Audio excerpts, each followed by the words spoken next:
Students, last video में मैंने new chapter start किया था सरफेस केमिस्ट्री।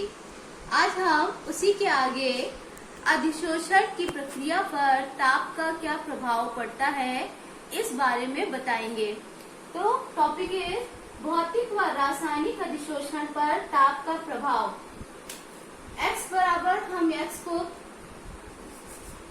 या अगर हम देखें तो ये T क्या हो गया, टेम्परेचर हो गया,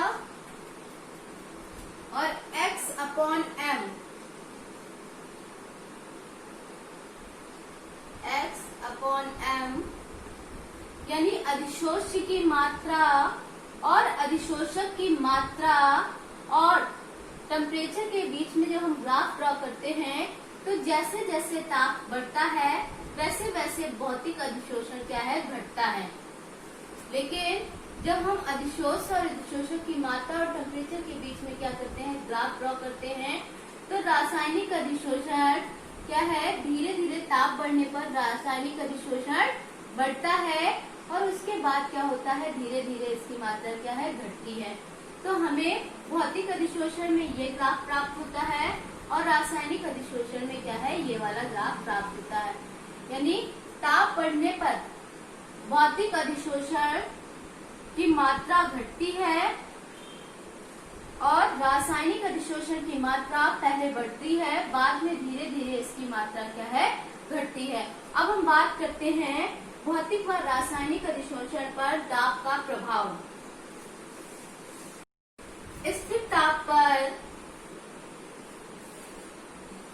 स्थिर ताप पर अधिशोषक की निश्चित मात्रा और अधिशोष्य की मात्रा व साम्य दाब के मध्य एक गणितीय व्यंजक स्थापित किया गया है जिसे हम फ्रेंडलिक अधिशोषण समताप भी कहते हैं।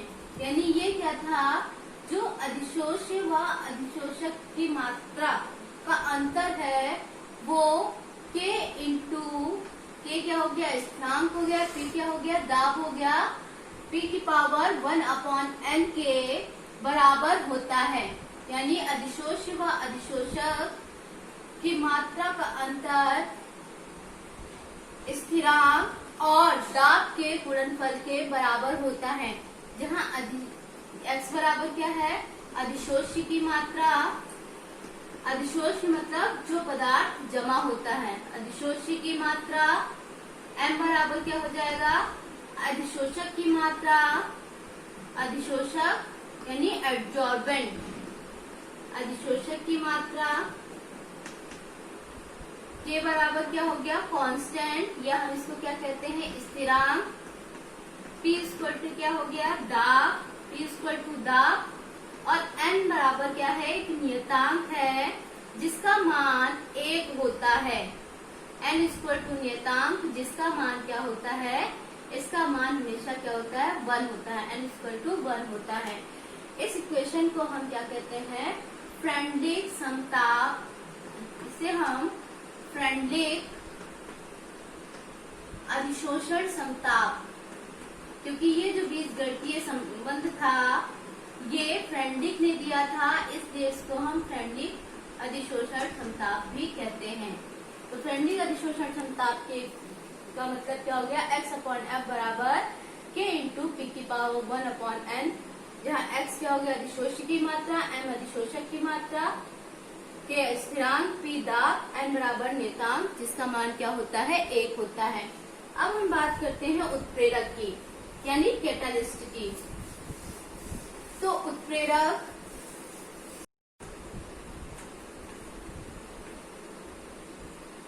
और ये हम इसको कैटालिस्ट, उत्प्रेरक तो हम कैटालिस्ट बोलते हैं इंग्लिश में। उत्प्रेरक कैटालिस्ट तो वे बाह्य पदार्थ जो अभिक्रिया की गति को क्या कर देते हैं, परिवर्तित कर देते हैं, लेकिन स्वयं परिवर्तित नहीं होते हैं, उसे हम क्या कहते हैं, उत्प्रेरक कहते हैं। यानी कोई बाह्य पदार्थ आकर अभिक्रिया की गति को क्या कर दे, परिवर्तित कर दे, लेकिन उसमें कोई भी परिवर्तन ना हो बाह्य पदार्थ में, तो वो क्या कहलाएंगे, उत्प्रेरक कहलाएंगे। फॉर एग्जाम्पल अगर हम देखें तो 2KCl पोटेशियम क्लोरेट 2KClO3 को जब 360 डिग्री सेल्सियस पे गर्म करते हैं, 360 डिग्री सेल्सियस पे, तो ये बनाएगा 2KCl प्लस 3O2, यानी ये 3O2 बना लेगा और 2KCl बना लेगा। जब 360 डिग्री पर हम इसको हीट करते हैं तो ये अभिक्रिया क्या होती है, ये अभिक्रिया मंद गति से होती है, मंद गति से होती है। लेकिन जैसे ही हम इसमें क्या मिला दें, उत्प्रेरक मिला दें MnO2 उत्प्रेरक मिलाने पर ये अभिक्रिया सिर्फ 250 डिग्री सेल्सियस पे यानी तीव्र गति से होने लगती है और प्रोडक्ट देती है 2KCl प्लस 3O2। यानी वे बाह्य पदार्थ जो किसी अभिक्रिया की गति को परिवर्तित कर देते हैं, यानी अभिक्रिया की गति को बढ़ा देते हैं या फिर कम कर देते हैं, लेकिन इनमें कोई परिवर्तन नहीं होता है, तो इसे हम क्या कहते हैं, उत्प्रेरक कहते हैं। और ये जो घटना होती है इसे हम क्या कहते हैं, उत्प्रेरण कहते हैं, कैटालिसिस कहते हैं। टाइप्स ऑफ कैटालिस्ट में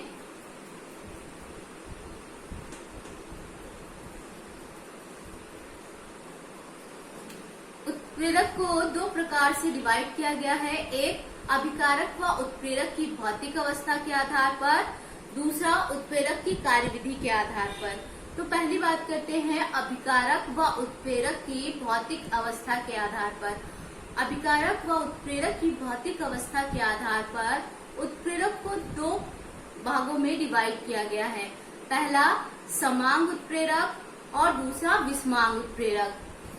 ये किसके आधार पर है, अभिकारक व उत्प्रेरक की भौतिक अवस्था के आधार पर। अभिकारक व उत्प्रेरक की भौतिक अवस्था के आधार पर।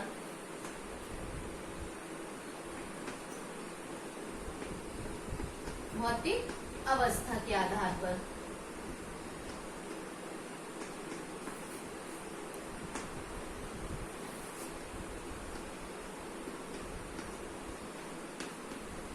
अभिकारक व उत्प्रेरक की भौतिक अवस्था के आधार पर इनको टू पार्ट्स में डिवाइड किया गया है, यानी समांग उत्प्रेरण, होमोजीनियस कैटालिस्ट, समांग उत्प्रेरक, होमोजीनियस कैटालिस्ट। होमोजीनियस कैटालिस्ट यानी जब अभिकारक व उत्प्रेरक दोनों की भौतिक अवस्थाएं समान होती हैं, यानी अगर हमारा अभिकारक गैसियस स्टेट में है तो उत्प्रेरक भी क्या हो, गैसियस स्टेट में है। अगर अभिकारक लिक्विड स्टेट में है तो उत्प्रेरक भी क्या हो, लिक्विड स्टेट में हो। अगर अभिकारक हमारा सॉलिड स्टेट में है तो उत्प्रेरक भी क्या हो, सॉलिड स्टेट में हो। यानी जब अभिकारक व उत्प्रेरक दोनों की भौतिक अवस्थाएं क्या होती हैं, समान होती हैं, तो इसे हम क्या कहते हैं, समांग उत्प्रेरक कहते हैं। फॉर एग्जाम्पल जब हम समांग उत्प्रेरण यानी जब हम देखें 2SO2 प्लस इसकी रिएक्शन यानी इसकी हम क्या कर रहे हैं, ऑक्सीकरण कर रहे हैं, तो SO2 क्या है, गैसियस स्टेट में है, ऑक्सीजन भी गैसियस स्टेट में है, बनाएगा 2SO3 और इसका भी जो उत्प्रेरक है वो भी क्या है, गैसियस स्टेट में है। यानी ये दो क्या हो गए, अभिकारक हो गए। जब अभिकारक व उत्प्रेरक दोनों की भौतिक अवस्थाएं समान होती हैं तो इस तरह के उत्प्रेरक को हम समांग उत्प्रेरक कहते हैं और ये क्या हमारी क्या कहलाती है, समांग उत्प्रेरण का उदाहरण है, या इस घटना को हम क्या कहते हैं, समांग उत्प्रेरण कहते हैं। नेक्स्ट है विषमांग उत्प्रेरक। विषमांग उत्प्रेरक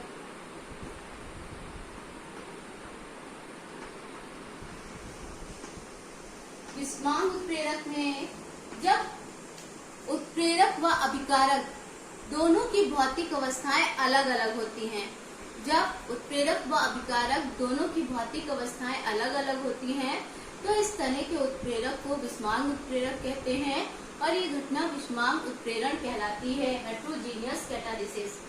फॉर एग्जाम्पल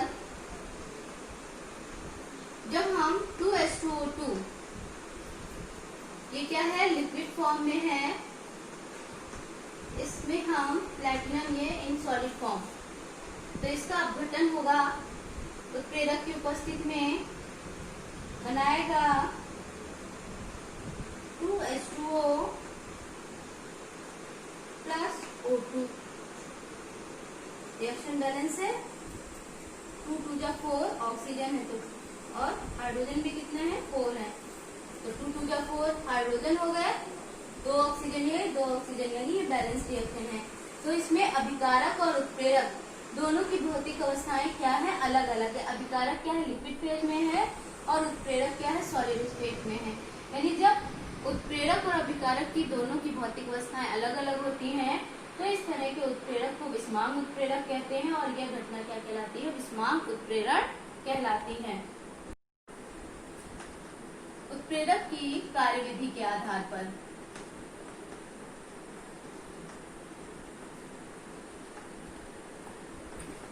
उत्प्रेरक की कार्यविधि के आधार पर उत्प्रेरक की कार्यविधि के आधार पर उत्प्रेरक को 4 पार्ट्स में डिवाइड किया गया है। धनात्मक उत्प्रेरक यानी पॉजिटिव कैटालिस्ट, ऋणात्मक उत्प्रेरक यानी निगेटिव कैटालिस्ट, सह उत्प्रेरक यानी ऑटो कैटालिस्ट, एंड प्रेरित उत्प्रेरक यानी इंड्यूस्ड कैटालिस्ट। तो पहले आता है पॉजिटिव कैटालिस्ट। तो पॉजिटिव से क्या आ रहा है, यानी ऐसे उत्प्रेरक जो अभिक्रिया के वेग को बढ़ा देते हैं, वो क्या कहलाते हैं, पॉजिटिव कैटालिस्ट या धनात्मक उत्प्रेरक कहलाते हैं। पहला क्या है, धनात्मक उत्प्रेरक।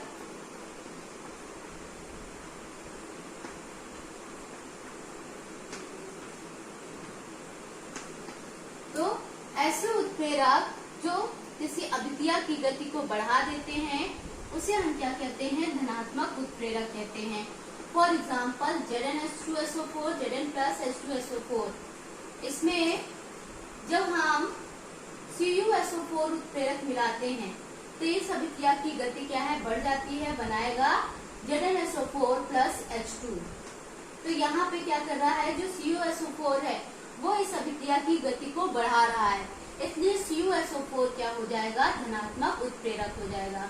ये क्या है, धनात्मक उत्प्रेरक। तो ऐसे उत्प्रेरक जो अभिक्रिया की गति को बढ़ा देते हैं वो क्या कहलाते हैं, धनात्मक उत्प्रेरक। जैसे हैबर विधि द्वारा अमोनिया का निर्माण N2 प्लस 3H2, जब इसमें हम क्या मिलाते हैं, Fe मिला देते हैं, तो ये क्या है, इजीली हमें 2NH3 यानी अमोनिया दे देता है, यानी ये भी क्या है, अभिक्रिया की गति को बढ़ा देता है। तो Fe क्या हो गया, धनात्मक उत्प्रेरक हो गया। इसके बाद आता है पॉइंट नंबर 2, ऋणात्मक उत्प्रेरक।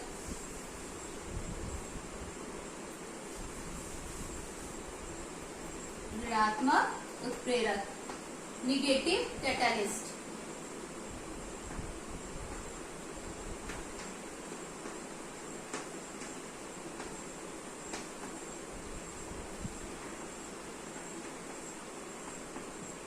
यानी ऐसे उत्प्रेरक जो अभिक्रिया की गति को कम कर देते हैं वो क्या कहलाते हैं, ऋणात्मक उत्प्रेरक कहलाते हैं। ऐसे उत्प्रेरक जो अभिक्रिया की गति को कम कर देते हैं वो ऋणात्मक उत्प्रेरक कहलाते हैं। जैसे कल अभी बताया था H2O2 का अपघटन, तो 2H2O2 जब हम क्या करते हैं, इसमें H3PO4 मिला दें तो इसका जो अपघटन है वो क्या हो जाता है, इसकी अभिक्रिया की गति क्या है, कम हो जाती है।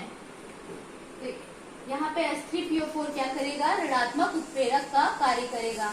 यानी H2O2 के अपघटन में यदि H3PO4 उत्प्रेरक मिलाया जाता है तो ये अभिक्रिया की गति को कम कर देता है, इसलिए H3PO4 को हम क्या कहेंगे, ऋणात्मक उत्प्रेरक कहेंगे, और ये घटना क्या कहलाएगी, ऋणात्मक उत्प्रेरण कहलाएगी।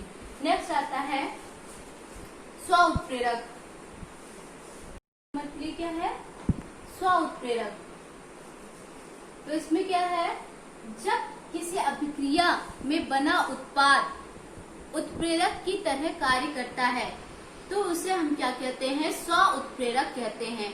फॉर एग्जाम्पल एस्टर का जल अपघटन। फॉर एग्जाम्पल अगर हम बात करें तो एस्टर का जल अपघटन, आर का मतलब कोई भी एल्किल ग्रुप हो सकता है, RCOOR-, ये क्या हो गया, एस्टर हो गया। जब हम इसका जल अपघटन करते हैं H2O यानी H+ की उपस्थिति में, तो ये क्या बनाएगा, RCOOH बनाएगा, क्या बनेगा RCOOH प्लस R-OH, यानी एक हमारा क्या कार्बोक्सिलिक एसिड बनेगा और एक अल्कोहल। ये जो इसमें उत्पाद बना है RCOOH, ये क्या है, बनाता है RCOO minus plus H plus. इसमें उत्पाद का जो ये H प्लस आयन है, ये यहाँ पे क्या कर रहा है, उत्प्रेरक का कार्य कर रहा है, इसलिए हम इसको क्या कहेंगे, स्व उत्प्रेरक कहेंगे और ये क्या कहलाएगा, स्व उत्प्रेरण कहलाएगा। यानी किसी अभिक्रिया में बना जो उत्पाद है वो क्या करे, उत्प्रेरक की तरह कार्य करे, उत्प्रेरक की तरह कार्य करे, यानी अभिक्रिया की गति को बढ़ा दे, तो उस अभिक्रिया को हम क्या कहेंगे, स्व उत्प्रेरण कहेंगे। और जो उत्प्रेरक है उसे हम क्या कहेंगे, स्व उत्प्रेरक कहेंगे। प्रेरित उत्प्रेरक में जब कोई अभिक्रिया की क्या करे, उत्पाद बनाने के लिए उसको प्रेरित करे, तो उसे हम क्या कहेंगे, प्रेरित उत्प्रेरक कहेंगे। For example Na2SO3 plus half O2 बनाएगा 2Na2SO4। तो इसमें ये अभिक्रिया क्या कर रही है, उत्पाद को जल्दी बनाने के लिए इसको प्रेरित कर रही है, इसलिए ये क्या कहलाएगी, प्रेरित उत्प्रेरक कहलाएगी। और इस घटना को हम क्या कहेंगे, प्रेरित उत्प्रेरण कहेंगे। अब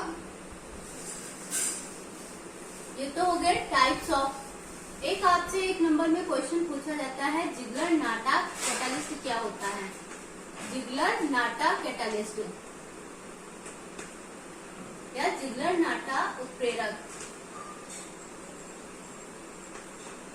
तो TiCl4 प्लस C2H5 का होल प्राइस Al को हम क्या कहते हैं, जिगलर-नाटा कैटालिस्ट कहते हैं।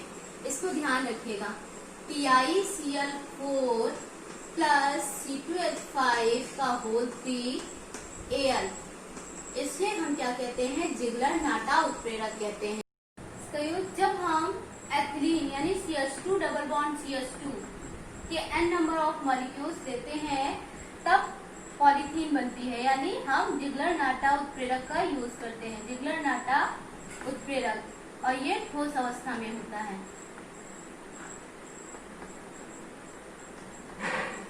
और एथिलीन क्या है, गैसेस स्टेज में होगी, तब बनेगी पॉलीथीन यानी CH2 सिंगल बॉन्ड CH2 का होल एन।